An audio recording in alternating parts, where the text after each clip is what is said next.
दोस्तों, कभी आपने ध्यान दिया है कि आज के समय में लोग चलते फिरते हुए भी ऐसे लगते हैं जैसे अंदर से कुछ नहीं बचा। आंखें खुली हैं, शरीर जिंदा है, पर भीतर भीतर कुछ भी नहीं हिलता। ब्रह्मांड पुराण में इसे ही कहा गया है, कलयुग की जीवित लाशें। यह शब्द डराने के लिए नहीं लिखा गया था, यह शब्द चेताने के लिए लिखा गया था। कहा गया था, कलयुग में मृत्यु पहले नहीं आएगी, पहले आत्मा मर जाएगी, और जब आत्मा मर जाती है तब मनुष्य सिर्फ सांस लेने वाली देह बन जाता है। आज अगर कोई रात में अचानक बिना कारण डर जाता है, अगर कोई सब कुछ होने के बाद भी अंदर से खाली महसूस करता है, अगर किसी को भीड़ में रहते हुए भी अकेलापन काटने लगता है, तो समझ लेना वह ब्रह्मांड पुराण की उसी पंक्ति को जी रहा है जिसे पढ़कर ऋषि भी मौन हो गए थे। पुराण कहता है, कलयुग में राक्षस न जंगलों में मिलेंगे, न श्मशानों में, वे मिलेंगे ऑफिस में, घर में, रिश्तों में, और सबसे ज्यादा मनुष्य के अपने मन में। इसीलिए कलयुग डरावना है। पहले लोग मरने से डरते थे, आज लोग जीने से डरते हैं। पहले आत्माएं भटकती थीं, आज मनुष्य भटक रहा है। ब्रह्मांड पुराण में एक भयानक संकेत दिया गया है। जब मनुष्य सुबह उठकर यह न सोचे कि आज मुझे सही क्या करना है, बल्कि यह सोचे कि आज मुझे फायदा कहां मिलेगा, तो समझ लेना उसके भीतर की आत्मा धीरे धीरे निकल रही है।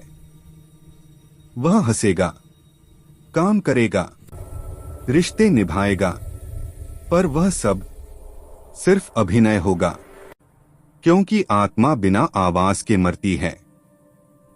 कोई शोर नहीं होता, कोई चीख नहीं होती, बस एक दिन अंदर से आवाज आनी बंद हो जाती है। इसीलिए आज लोग कहते हैं, मुझे कुछ अच्छा नहीं लगता, मन नहीं लगता, दिल खाली है। यह मानसिक बीमारी नहीं है, यह आध्यात्मिक मृत्यु है। ब्रह्मांड पुराण कहता है, जब धर्म व्यापार बन जाए, जब भक्ति दिखावा बन जाए, जब भगवान को भी लाइक और व्यूज में तौला जाए, तब समझ लेना धरती पर जीवित लाशों की संख्या बढ़ रही है।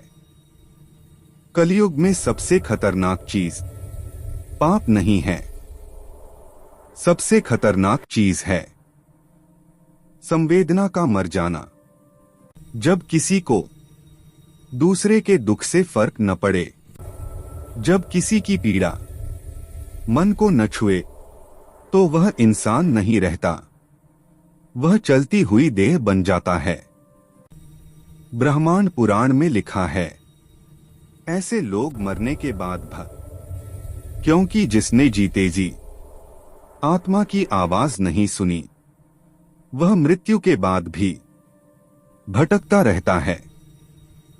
यही कारण है कि कलयुग में भटकती आत्माओं से ज्यादा भटकते मनुष्य हैं। और सबसे डरावनी बात, इन जीवित लाशों को यह भी पता नहीं होता कि वे मर चुके हैं।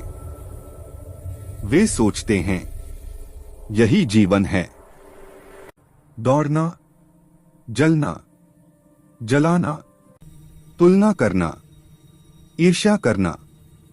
पर ब्रह्मांड पुराण कहता है, जिस दिन मनुष्य अपने भीतर झांकने से डरने लगे, उसी दिन कलयुग उसे निगलना शुरू कर देता है। अब सुनो वह बात जो सबसे ज्यादा डरावनी है। कलयुग में ईश्वर कहीं गए नहीं हैं, लेकिन वे दिखते नहीं। क्यों? क्योंकि भगवान वहां प्रकट होते हैं जहां श्रद्धा होती है, और कलयुग में श्रद्धा नहीं, सिर्फ सवाल हैं, सिर्फ शर्तें हैं। इसीलिए आज मंदिर भरे हैं पर मन खाली हैं। ब्रह्मांड पुराण में एक अंतिम चेतावनी भी है। अगर मनुष्य समय रहते नामस्मरण नहीं करेगा, अहंकार नहीं छोड़ेगा और भीतर की आवाज नहीं सुनेगा, तो कलयुग उसे जिंदा रखेगा पर इंसान नहीं रहने देगा। लेकिन यहीं पर पुराण एक दीपक भी जलाता है। कहा गया है, कलयुग में अगर कोई शक्ति इस अंधकार को चीर सकती है तो वह है हनुमान जी का स्मरण। जहां राम का नाम है, वहां जीवित लाश भी फिर से जाग सकती है। क्योंकि कलयुग में जो जाग गया वही सच में जिंदा है, और जो नहीं जागा वह सांस लेता हुआ भी मृत ही है। रात के तीसरे पहर एक समय आता है जब न पूरी नींद होती है न पूरी जाग। ब्रह्मांड पुराण कहता है, इसी समय कलयुग की जीवित लाशें सबसे ज्यादा बेचैन होती हैं, क्योंकि इस समय मन झूठ नहीं बोल पाता। दिन में इंसान हंसी ओढ़ लेता है, काम ओढ़ लेता है, रिश्तों का मुखौटा पहन लेता है, लेकिन जब सब शांत हो जाता है तब आत्मा पूछती है, तू जिंदा है या बस चल रहा है? इसी प्रश्न से आज का मनुष्य डरता है। इसीलिए वह खामोशी से भागता है, मोबाइल खोल लेता है, आवाज चला देता है, कुछ भी, बस भीतर की आवाज न सुनाई दे। ब्रह्मांड पुराण में लिखा है, कलयुग में मनुष्य श्मशान से नहीं डरेगा, वह अपने मन से डरेगा। क्योंकि श्मशान में मृत शरीर होते हैं और मन में मरी हुई आत्माएं। क्या आपने गौर किया है, आज लोग अकेले बैठने से डरते हैं? क्योंकि अकेले में वह सवाल उठता है जिसका जवाब किसी के पास नहीं। अगर मैं सच में जिंदा हूं तो मुझे इतना खाली क्यों लगता है? यही वह क्षण है जब जीवित लाश को पहली बार एहसास होता है कि कुछ गलत है। लेकिन कलयुग इतना निर्दयी है कि वह इंसान को रुकने ही नहीं देता। दौड़ो और दौड़ो ताकि सोचने का समय न मिले। ब्रह्मांड पुराण कहता है, कलयुग में मनुष्य के पास सब कुछ होगा लेकिन संतोष नहीं होगा, और जहां संतोष नहीं वहां आत्मा धीरे धीरे दम तोड़ देती है। यह मौत दिखाई नहीं देती, इसका कोई संस्कार नहीं होता, कोई रोता नहीं, कोई कंधा नहीं देता। बस एक दिन मनुष्य को फर्क पड़ना बंद हो जाता है। मां रो रही हो, मन न हिले, किसी का दर्द सामने हो, मन न हिले, किसी का पतन हो, मन न हिले। और जिस दिन मनुष्य का मन न हिले, ब्रह्मांड पुराण कहता है, उसी दिन वह जीवित लाश बन चुका होता है। सबसे डरावनी बात सुनो, ऐसी जीवित लाशें अपने जैसे और बनाती हैं। उनकी बातें, उनका व्यवहार, उनका स्वार्थ धीरे धीरे दूसरों को भी संवेदनहीन बना देता है। इसलिए कलियुग एक आग की तरह फैलता है। आज का मनुष्य न किसी को मारता है, न किसी को लूटता है, वह बस भावनाएं मार देता है। और यह हत्या सबसे खतरनाक है। ब्रह्मांड पुराण में एक पंक्ति है जिसे पढ़कर ऋषि कांप गए थे। कलियुग में मनुष्य की आंखें खुली होंगी पर वह देखेगा नहीं, कान होंगे पर वह सुनेगा नहीं, हृदय होगा पर वह महसूस नहीं करेगा। यही जीवित लाश की पहचान है। अब समझो क्यों आज रिश्ते टूटते हैं, क्यों प्रेम खोखला हो गया है, क्यों विश्वास मजाक बन गया है। क्योंकि प्रेम के लिए आत्मा चाहिए और आत्मा कलियुग में सबसे पहले मरती है। लेकिन सब कुछ समाप्त नहीं होता।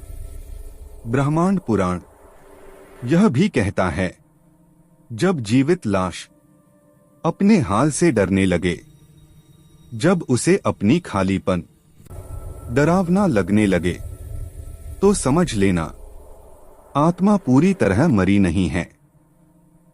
वह आखिरी बार पुकार रही है। यही कारण है कि कुछ लोग अचानक आध्यात्मिक बातें सुनने लगते हैं, कुछ लोग अचानक डरावनी सच्चाइयों की ओर खींचे चले जाते हैं। यह संयोग नहीं है, यह आत्मा का अंतिम प्रयास है खुद को बचाने का। और इसी बिंदु पर हनुमान जी का नाम आता है। ब्रह्मांड पुराण कहता है, कलियुग में जिसका मन पूरी तरह टूट चुका हो, जिसकी आत्मा थक चुकी हो, अगर वह भी राम नाम सुन ले, हनुमान नाम सुन ले, तो उसके भीतर फिर से कंपन होता है।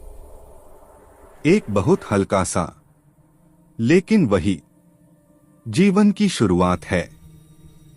क्योंकि जहां राम का नाम है, वहां आत्मा मर नहीं सकती। इसलिए यह कथा डराने के लिए नहीं है, यह अंतिम चेतावनी है। क्योंकि अगर आज भी आपको यह सुनते हुए अंदर कुछ हिल रहा है, तो समझ लेना आप जीवित हो। और अगर नहीं हिल रहा, तो ब्रह्मांड पुराण आपसे कुछ कहना चाहता है। एक समय ऐसा भी आता है जब जीवित लाश को डर लगना बंद हो जाता है। हाँ, यही सबसे खतरनाक स्थिति है। डर रहना जीवन का संकेत है, लेकिन जब डर भी मर जाए, तो समझ लेना आत्मा लगभग बुझ चुकी है। ब्रह्मांड पुराण कहता है, कलियुग में मनुष्य पाप करते हुए नहीं कांपेगा। वह तब कांपेगा जब उसे पाप और पुण्य में कोई अंतर ही नहीं दिखेगा। आज लोग कहते हैं, सब यही कर रहे हैं, इसमें क्या गलत है? ज़माना ऐसा ही है। यही वाक्य जीवित लाश की अंतिम भाषा है। क्योंकि जिसने अपने भीतर सही गलत की आवाज खो दी, वह बाहर से चाहे कितना ही सभ्य लगे, भीतर से वह बहुत पहले मर चुका होता है। ब्रह्मांड पुराण में लिखा है, कलियुग में मनुष्य का सबसे बड़ा शत्रु कोई राक्षस नहीं होगा, उसकी आदतें होंगी। वह आदत हर दिन आत्मा से थोड़ा थोड़ा जीवन चूस लेगी। सुबह उठकर बिना उद्देश्य के जीना, रात को बिना आत्मसंतोष के सो जाना, यह चक्र धीरे धीरे मनुष्य को खाली खोल बना देता है। और सबसे डरावनी बात, यह प्रक्रिया दिखाई नहीं देती, कोई समझा नहीं सकता, कोई पकड़ नहीं सकता। एक दिन बस आप आईने में देखते हैं और पहचान नहीं पाते कि यह चेहरा कब इतना थका हुआ हो गया। कभी आपने महसूस किया है हंसी आनी चाहिए थी लेकिन आई नहीं, रोना चाहिए था लेकिन आंसू नहीं आए। ब्रह्मांड पुराण कहता है यही वह क्षण है जब आत्मा अपने अंतिम श्वास लेती है। अब सुनो सबसे रहस्यमयी संकेत। कलयुग में जीवित लाशें अकेले नहीं रहती, वे भीड़ बनाती हैं। और जब भीड़ जीवित लाशों की हो जाए तो सच बोलने वाला पागल कहलाने लगता है। इसलिए आज जो आत्मा की बात करता है उसे कमजोर कहा जाता है, जो संवेदना की बात करता है उसे बेवकूफ कहा जाता है। क्योंकि भीड़ कभी आईने से प्यार नहीं करती। ब्रह्मांड पुराण में एक बहुत डरावनी चेतावनी है। जब समाज संवेदनहीनता को स्ट्रांग होना कहने लगे तब समझ लेना वह समाज अंत की ओर बढ़ रहा है। कलयुग में लोग कहते हैं दिल से मत सोचो, भावुक मत बनो, पर पुराण कहता है जिस दिन दिल ने सोचना छोड़ दिया उसी दिन मनुष्य समाप्त हो जाता है। अब उस रहस्य को सुनो जिसे बहुत कम लोग समझते हैं। जीवित लाशें अक्सर आध्यात्म से डरती हैं, क्योंकि आध्यात्म आईना दिखाता है और आईने में जो दिखता है वह सहन करना हर किसी के बस की बात नहीं। इसलिए कुछ लोग भगवान का नाम सुनते ही चिढ़ जाते हैं, अस्वस्थ महसूस करते हैं। यह नास्तिकता नहीं है, यह आत्मा की पीड़ा है। ब्रह्मांड पुराण कहता है जब आत्मा बहुत गहरी नींद में चली जाती है तो उसे जगाने की आवाज कांटों जैसी लगती है। लेकिन अब भी सब खत्म नहीं होता, क्योंकि कलयुग जितना अंधेरा है उतना ही सरल भी है।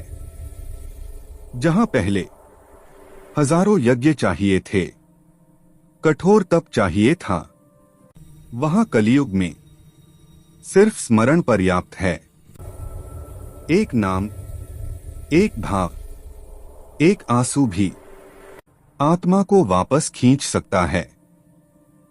ब्रह्मांड पुराण कहता है अगर जीवित लाश एक रात भी सच्चे मन से राम नाम ले ले तो उसकी आत्मा फिर से सांस लेने लगती है।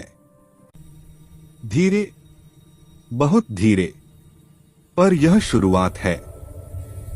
इसीलिए कलयुग में हनुमान जी को जागता देवता कहा गया, क्योंकि जहां आत्मा सबसे कमजोर होती है वहां हनुमान जी सबसे पहले पहुंचते हैं।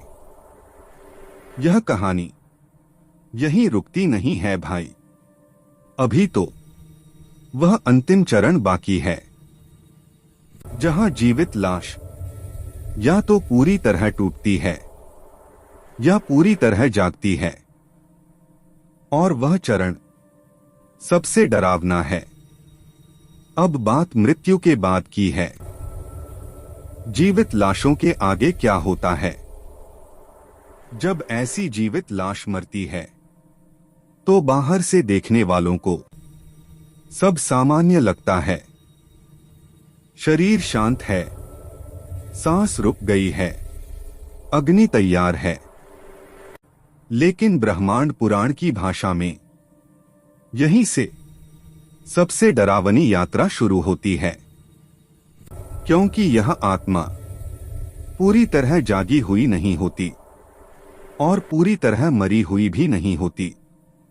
यह बीच में अटकी होती है। जिस आत्मा ने जीते जी अपने भीतर की आवाज को दबाया, जिसने संवेदना को मारा, जिसने धर्म को सुविधा बनाया, वह मृत्यु के बाद अचानक चौंकती है। उसे लगता है मैं अभी भी हूं, पर कुछ बदल गया है। वह अपने ही शरीर को देखती है, लोगों को रोते देखती है, पर कोई उसे देख नहीं पाता। यहीं से सबसे खतरनाक पीड़ा शुरू होती है। असहायता। जीते जी वह सब पर हावी था, सबको नियंत्रित करता था, सब कुछ उसके हिसाब से चलता था। और अब वह सिर्फ देख सकता है, कुछ कह नहीं सकता, कुछ बदल नहीं सकता। ब्रह्मांड पुराण कहता है, जिस आत्मा ने जीवन में कभी पश्चाताप नहीं किया, वह मृत्यु के बाद 1000 गुना पछताती है, क्योंकि अब समय नहीं होता। अब कर्म करने का द्वार बंद हो चुका होता है। और यही कारण है कि ऐसी आत्माएं शांत नहीं हो पाती। वे उसी जगह मंडराती हैं जहां उनका अहंकार था। घर के आसपास, अपनी चीजों के पास, अपने नाम के पास। उन्हें लगता है यह सब मेरा है, लेकिन वे भूल जाती हैं कि आत्मा के पास मेरा नाम की कोई चीज नहीं होती। यही आत्माएं भटकती हैं, न डराने के लिए बल्कि रोने के लिए। उनकी पीड़ा डरावनी लगती है, पर असल में वह करुणाजनक होती है, क्योंकि उन्हें अब समझ आता है जिस जीवन को उन्होंने हल्के में लिया, वही सबसे बड़ा अवसर था। ब्रह्मांड पुराण में एक बहुत गहरी बात कही गई है, जो आत्मा जीवन में नहीं जगी, वह मृत्यु के बाद जागकर तड़पती है। इसीलिए कहा गया है, सबसे डरावनी चीज नरक नहीं है, सबसे डरावनी चीज है अधूरा बोध। वह आत्मा बार बार वही दृश्य देखती है जहां वह सही कर सकती थी, लेकिन नहीं किया। किसी का दुख जिसे उसने नजरअंदाज किया, किसी का भरोसा जिसे उसने तोड़ा, किसी पुकार को जिसे उसने अनसुना किया। यह दृश्य उसके लिए नरक से भी भयानक होते हैं। और सबसे भयावह बात, कुछ आत्माएं इतनी जड़ हो जाती हैं कि उन्हें पश्चाताप भी नहीं होता। वे बस अंधेरे में भटकती रहती हैं, न ऊपर जा पाती हैं, न नीचे, न आगे, न पीछे। ब्रह्मांड पुराण इन्हें ही कलयुग की सच्ची जीवित लाशें कहता है, जो शरीर छोड़ चुकी हैं पर जीवन नहीं समझ पाई। लेकिन यहां भी एक द्वार खुला रहता है। अगर जीवन में कभी भी सच में दिल से राम नाम लिया हो, हनुमान जी को याद किया हो, किसी का भला किया हो तो वही छोटा सा पुण्य अंधेरे में दीपक बन जाता है। उसी दीपक के सहारे आत्मा आगे बढ़ती है। इसलिए यह कथा डराने के लिए नहीं है भाई, यह अंतिम अवसर की याद दिलाने के लिए है। क्योंकि अभी आप सुन रहे हो, अभी आप सोच रहे हो, अभी आपके भीतर कुछ कांप रहा है। और ब्रह्मांड पुराण कहता है, जो अभी कांप रहा है वही जीवित है, बाकी सब सिर्फ चलती हुई देह हैं।